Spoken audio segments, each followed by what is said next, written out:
Fittingly, for music which is almost entirely devoid of harmonic resolutions, nearly every phrase in the opening movement of Opus 101 poses a question. The opening was a question.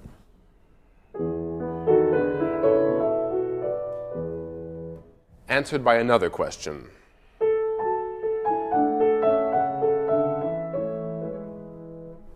And the third phrase is more uncertain still.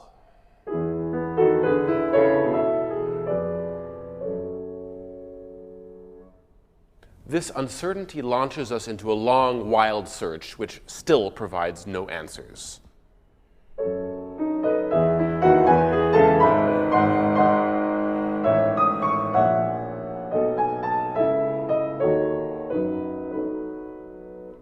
Now, this last chord is a 5 of 5, which is just a fancy way of saying that it is hovering around the dominant, E major. We've already modulated to the dominant, and we still have never heard the tonic of A major. If you want a reminder of how radical this is, go back and listen to one of the early period sonatas. Any one of them will do the trick. Beginning on the tonic is rule number 1, and in Opus 101, Beethoven doesn't just bend it, he ignores it entirely. Now that we are in the dominant, we are ready for the second theme, which, like the first, is a question answered by another question.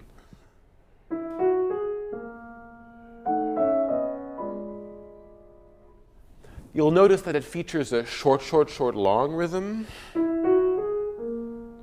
just as we heard in the Appassionata, the rhythm Beethoven loved so dearly. But this figure has a rather complex articulation. The 3 short notes are slurred, but underneath the big slur, he writes a smaller one for the first 2 notes and then a dot for the third. The effect of this is that despite the short, short, short, long rhythm, we hear, if only subliminally, the long, short, long of the opening.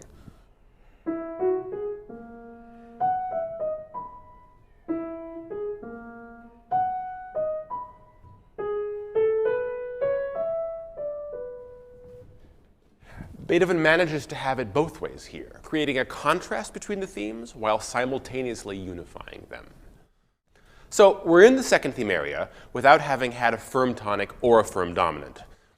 At the end of the second theme area, virtually at the end of the exposition, we finally do land on 5.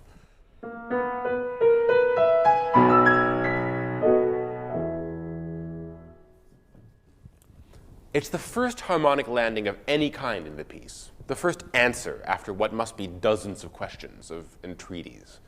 What's so fantastic about this answer, though, is that given that it is our first arrival and that it takes place on the dominant, not the tonic, it only adds to the ambiguity of the piece. It's a point of rest, but it isn't home. At this critical juncture of the work, as we approach the end of the exposition and the beginning of the development, Beethoven adds rhythmic ambiguity to the ever-present harmonic aspect. The short-long rhythm remains, but the 2 notes are now tied together, meaning that the second is not articulated and therefore is inaudible.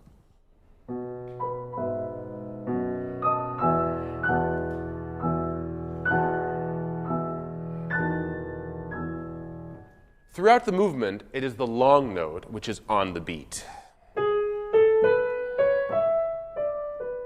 And that is still the case here, which means that the beats themselves are now missing.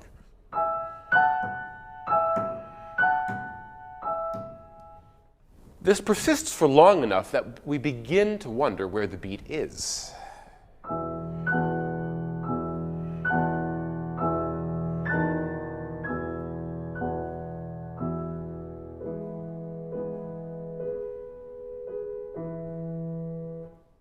The correction coming only there.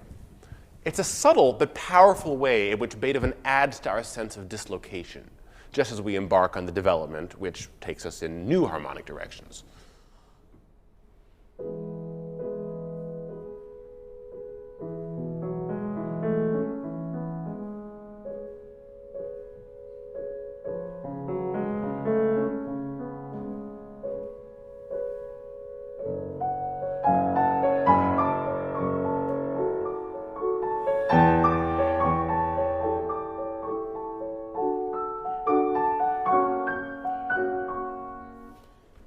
All of this is strongly rooted in the opening theme, and therefore is, in a sense, traditional.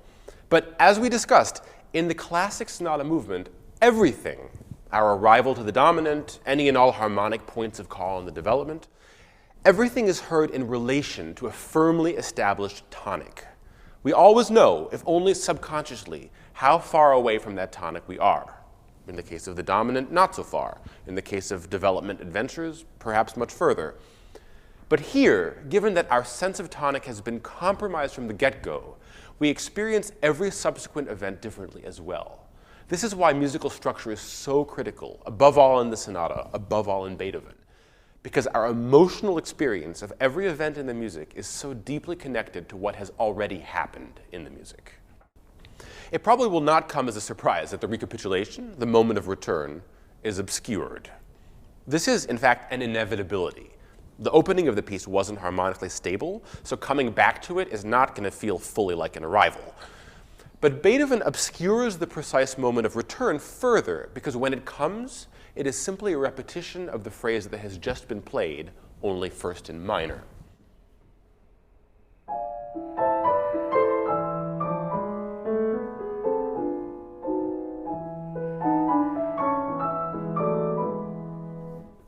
It really does sneak up on us. And while the work's opening phrase is repeated nearly verbatim, the next several are passed over. None of this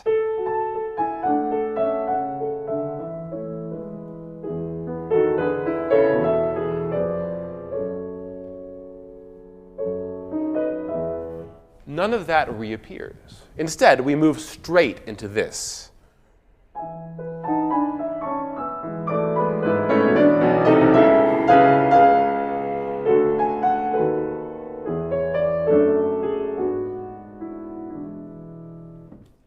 This elision gives the music a new urgency, a quickening, as Martha Graham might have said. This is an extremely compact, economical sonata movement to begin with, but at this point, we feel Beethoven really putting the screws in. After that elision, the remainder of the short recapitulation proceeds as expected, to the extent that anything in this movement can be described as expected. The second theme, which hovered around the dominant initially, now hovers around the tonic.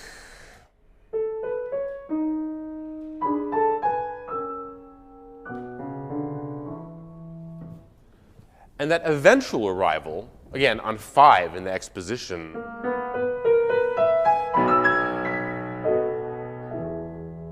is now finally on 1 A major.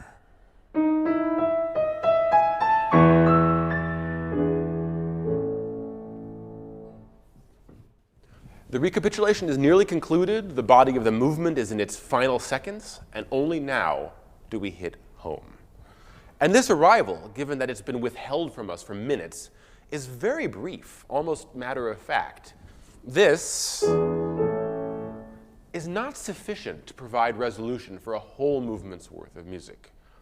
And while the A major chord is then repeated several times, it doesn't put a stop to the questioning that has been the central feature of the whole movement. In fact, the most troubling question is yet to come.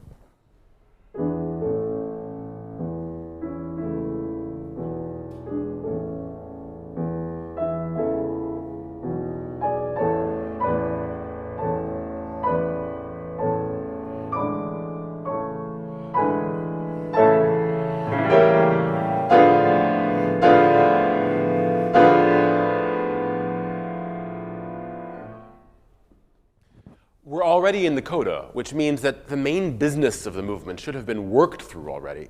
And instead, we get the most dramatic outburst in the piece so far. Beethoven seems to be sending a message that despite the resolution that we've finally had, the basic nature of the movement remains unchanged. Ambiguous, questioning, and with a quiet but constant underlying vulnerability. Coming out of that dramatic diminished chord, the movement then comes to its conclusion.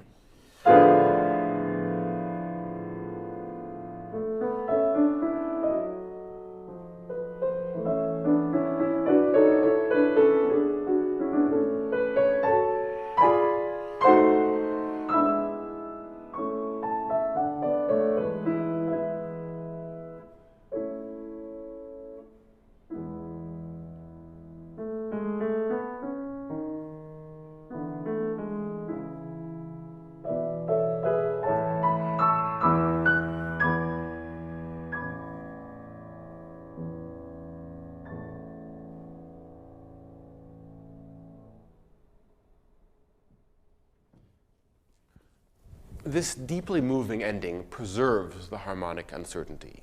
The final cadence is more drawn out and substantial than the previous one, but by introducing an appoggiatura,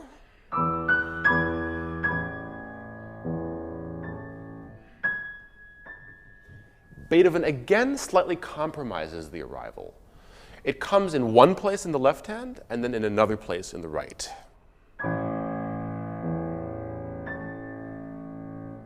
It is a fully satisfying resolution, and yet by staggering it between the two hands, Beethoven remains faithful to the harmonic uncertainty, the harmonic fragility, which is at the movement's core.